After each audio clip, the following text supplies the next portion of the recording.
الحمدللہ رب العالمین والصلاة والسلام علی سید الانبیاء والمرسلین اما بعد۔ ایک صحابی حضور نبی اکرم صلی اللہ علیہ وسلم کے پاس تشریف لاتے ہیں اور آ کر آپ سے کچھ سوال کرتے ہیں، مدد طلب کرتے ہیں، حاجت مانگتے ہیں۔ حضور نبی اکرم صلی اللہ علیہ وسلم ارشاد فرماتے ہیں، کیا تمہارے گھر میں کوئی چیز موجود ہے؟ تو وہ صحابی کہتے ہیں، یا رسول اللہ صلی اللہ علیہ وسلم، میرے گھر میں صرف ایک پیالہ ہے۔ تو حضور نبی اکرم صلی اللہ علیہ وسلم ارشاد فرماتے ہیں کہ وہ پیالہ تم لے کر میرے پاس آؤ۔ جب وہ صحابی پیالہ لے کر آتے ہیں تو آپ باقی صحابہ کرام سے یہ پوچھتے ہیں کہ ہے میرے صحابہ کوئی شخص اس پیالے کو 2 درہم یا 2 دینار میں خریدے گا؟ تو ایک صحابی اس کو خرید لیتے ہیں۔ حضور نبی اکرم صلی اللہ علیہ وسلم کیا کرتے ہیں کہ وہ 2 درہم لے کر اس صحابی کو دیتے ہیں کہ جس کا پیالہ ہے، اور اسے کہتے ہیں کہ بازار سے کلہاڑا لے کر آؤ اور دستہ لے کر آؤ۔ وہ صحابی کلہاڑا لے کر آتے ہیں، دستہ لے کر آتے ہیں، اور حضور نبی اکرم صلی اللہ علیہ وسلم خود اس کلہاڑے کے اندر وہ دستہ لگاتے ہیں اور اس صحابی کو پیش کرتے ہوئے کہتے ہیں کہ جاؤ جنگل سے لکڑیاں کاٹ کر لاؤ اور انہیں بازار میں لا کر بیچ دو، اور اس طرح سے اپنی گزر اوقات کرو۔ میں نہیں چاہتا کہ کل قیامت والے دن تمہارے چہرے پہ بیگ کا نشان ہو۔ آج صورتحال بالکل مختلف ہے۔ ہم اس نبی کا کلمہ تو پڑھتے ہیں کہ جس نے منع کیا ہے بھیک مانگنے سے، لیکن آج آپ دیکھیے سڑکوں پہ، چوراہوں پہ، بس اڈوں پہ، ریلوے اسٹیشنز پہ، ایئرپورٹ پہ، یعنی کوئی ایسی پبلک جگہ نہیں ہے۔ شاپنگ مال میں آپ دیکھ لیجئے، ہاسپٹلز کے اندر دیکھ لیجئے، یعنی کوئی ایسی جگہ آپ کو نہیں ملے گی جہاں آپ کو بیکاری کثیر تعداد میں نہ ملے۔ اور پورے کا پورا خاندان جسمانی طور پر صحیح ہے، عقلی طور پر، ذہنی طور پر بالکل صحت مند ہے، لیکن اس کے باوجود یہ بری لت انہیں پڑی ہوئی ہے کہ پورے کا پورا خاندان بھیک مانگ رہا ہے، اور ہم بھی بغیر تحقیق یہ کہ یہ حقدار ہیں بھی یا نہیں، ہم ان کو بھیک دے دیتے ہیں۔ لیکن افسوس نہیں ہے عوام پہ، اس لیے کہ آج حکمران بھی تو بکاری ہیں، کشکول لے کر جگہ جگہ مارے پھرتے ہیں کہ کہیں سے ہمیں مدد مل جائے۔ اور وہ زمانہ بھی ہے کہ عمر فاروق رضی اللہ تعالیٰ عنہ بہت سارا مال بیچتے ہیں کہ اگر کوئی طالب علم ہے، علم حاصل کر رہا ہے تو اس کو اس میں سے دے دیا جائے، اس کی ضروریات پوری ہو جائیں۔ جو کنوارے ہیں ان کو دے دیے جائے تاکہ وہ شادی کر لیں، اور باقی جتنے بھی غریب مسکین لوگ ہیں، بیوائیں ہیں، سب کو مدد کر دی جائے۔ لیکن وہ سارے کا سارا مال واپس آتا ہے کہ کوئی بھی ضرورت مند باقی نہیں ہے۔ وہ بھی حکمران تھے، 22 لاکھ مربع میل پر حکومت کرنے والے، سر کے نیچے اینٹ کا سرہانہ بنا کر سونے والے، کہ جن کے نام سے دنیا کامتی تھی، اور آج انہی کے نام لیوا کیا کرتے ہیں؟ کشکول اٹھائے 75 سال ہو گئے ہیں اس ملک کو، اور جگہ جگہ مارے پھرتے ہیں۔ اس کی وجہ یہ ہے کہ آج حکمرانوں کی عیاشیاں ختم نہیں ہو رہی اور ہماری عوام بھیک مانگنے پہ مجبور ہو گئی ہے۔ لیکن بہت کم تعداد میں لوگ ایسے ہیں کہ جو حقدار ہیں، وگرنہ پیشہ ور بکاری تو بہت زیادہ ہے، اور ہم ان کی حوصلہ افزائی بھی کرتے ہیں، انہیں دیتے ہیں، اور انہیں پھر ان کا دل نہیں چاہتا کہ وہ کام کرے۔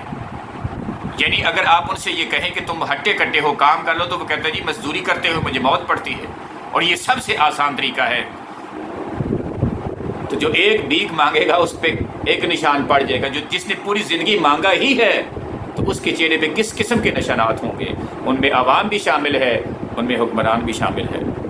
جو غیرت مند مسلمان تھے، جن کے اندر غیرت ہوا کرتی تھی، وہ زمانے تھے کہ وہ دوسروں کو نوازا کرتے تھے، لیکن آج وہ صورتحال آ گئی ہے، خاص طور پہ ہمارے ملک پاکستان کی، کہ عوام بھی بکاری ہے اور حکمران بھی بکاری ہیں، اور جگہ جگہ پیالے اٹھا کے اور کچھ۔ اس کے بعد بات کرتے ہیں غیرت کی، تو جو فقیر ہوتا ہے اس کے اندر غیرت نہیں ہوتی۔ اس بات کو آپ نے دیکھنا ہے اب اس موضوع پہ بات ہم نے کی تو اس میں کردار کون ادا کرے گا کہ اس لعنت کو، اس گداکاری کی؟ اور بہت سارے شہروں میں واقعات ہوئے کہ جب پولیس نے ریڈ کی، پولیس نے چھاپا مارا تو اچھے بنے جو معذور بنے ہوئے تھے وہ بھاگنا شروع ہو گئے. کسی کی ٹانگیں نہیں ہے، کسی کے بازو کا مسئلہ ہے، کسی کو نظر نہیں آتا، اور جیسے ہی پولیس آتی ہے وہ فوراً بھاگنا بھی شروع کر دیتے ہیں، اپنی ریڑیاں جوڑ دیتے ہیں، اندھے کو نظر آنا شروع ہو جاتا ہے. یعنی اس طرح سے یہ لوگ ہمیں بیوقوف بنا رہے ہوتے ہیں. ان کو چھوڑیے. خواجہ سراؤں کی حالت یہ ہے کہ وہ اگر آپ کی گاڑی کے قریب یا آپ کے پاس آ جاتے ہیں تو جب تک آپ انہیں کچھ نہ کچھ نکال کے دے نہ دیں وہ آپ کی جان نہیں چھوڑتے. یہاں تک کہ ایسے واقعات بھی ہوئے کہ زبردستی گاڑی میں گھس کے جتنے بھی پیسے تھے ڈیش بورڈ پہ وہ اٹھا لیے گئے، جیبوں سے پیسے نکال لیے گئے. یہ حالت ہے ہمارے معاشرے کی. یعنی اسلام نے، قرآن نے اور اللہ کے نبی کے فرمان نے ہمیں سختی سے بتا دیا ہے کہ بھیک نہیں مانگنی، محنت کرنی ہے، کوشش کرنی ہے، لگن سے کام کرنا ہے اور ایک اچھے انسان کی طرح زندگی گزارنی ہے. لیکن ہم کیا کرتے ہیں؟ دن بھر ہاتھ، ایک ہاتھ، دوسرا ہاتھ، تیسرا ہاتھ. آپ ایک بچے کو دیں، دوسرا بچہ آئے گا، اس کا بھائی ہوگا، پھر اس کی بہن آ جائے گی. جب آپ ان کو بھی دے دیں گے تو پیچھے ان کا باپ آ جائے گا، پھر ماں آ جائے گی، اور آپ سوچتے ہی رہ جائیں گے میں کس کس کو دوں. تو آج اگر ہم یہ چاہتے ہیں کہ اس گداکاری کی لعنت کو ختم کریں تو ناظرین ہم نے بحیثیت ایک عام شخص کے یہ کردار ادا کرنا ہے کہ ہم نے ان کو دھتکار دینا ہے. کبھی کبھی ہم بھی ایسا کرتے ہیں لیکن ساتھ بیٹھے ہوئے خواتین یا گھر والے کہتے ہیں یہ دے دو یار، کچھ نہیں ہوتا. تو انہیں یہ سمجھ نہیں آتی کہ ہم خود سے ان کو پروان چڑھا رہے ہیں اور گداکاری کی جو لعنت ہے اس کو خود ہم جو ہے وہ نشوونما اور بڑھاوا دے رہے ہیں. یعنی ساتھ بیٹھے آپ کا دل نہیں چاہتا، آپ دیکھ رہے ہیں یار صحیح انسان ہے، نہیں دینا چاہیے، لیکن کیا کریں کہ بعض دفعہ اتنا پریشان گھر والے کر دیتے ہیں کہ انہیں دینا ہی پڑتا. تو غیر محسوس طریقے سے لاشعوری طور پر ہم اس گداکاری کی لعنت کو بڑھاتے جا رہے ہیں، بڑھاتے جا رہے ہیں. تو آج کا پیغام ناظرین آپ سب کے لیے صرف اتنا ہی ہے کہ جو حقدار ہیں سب سے پہلے اپنی فیملی میں، جیسے قرآن کا حکم ہے، اس کو دیں. سڑکوں پہ بھیک مانگ رہے ہیں، شاپنگ مال میں مانگ رہے ہیں، بس اڈوں پہ مانگ رہے ہیں، ان کو نہیں دینا آپ نے. ان میں سے بہت سارے 99% فراڈیے ہیں جو آپ کے ساتھ فراڈ کر کے چلے جائیں گے، جا کر نشہ کریں گے، غیر قانونی کام کریں گے، اور بہت ساری چوریوں بھی ملوث. گھروں میں آتے ہیں، گھر دیکھ لیتے ہیں، خواتین نہیں ہیں، مرد باہر گئے ہوئے ہیں، ڈیوٹی پہ، جاب پہ گئے ہوئے ہیں کسی کام کی غرض سے، اور یہ آتے ہیں گھروں میں اور نشاندہی خواتین ان کی کرتی ہیں جو فقیرنیاں ہوتی ہیں، اور پھر گھروں میں چوریاں ہو جاتی ہیں. گھروں کے باہر سے چیزیں اٹھا لی جاتی ہیں، دکانوں سے چیزیں اٹھائی لی جاتی ہیں.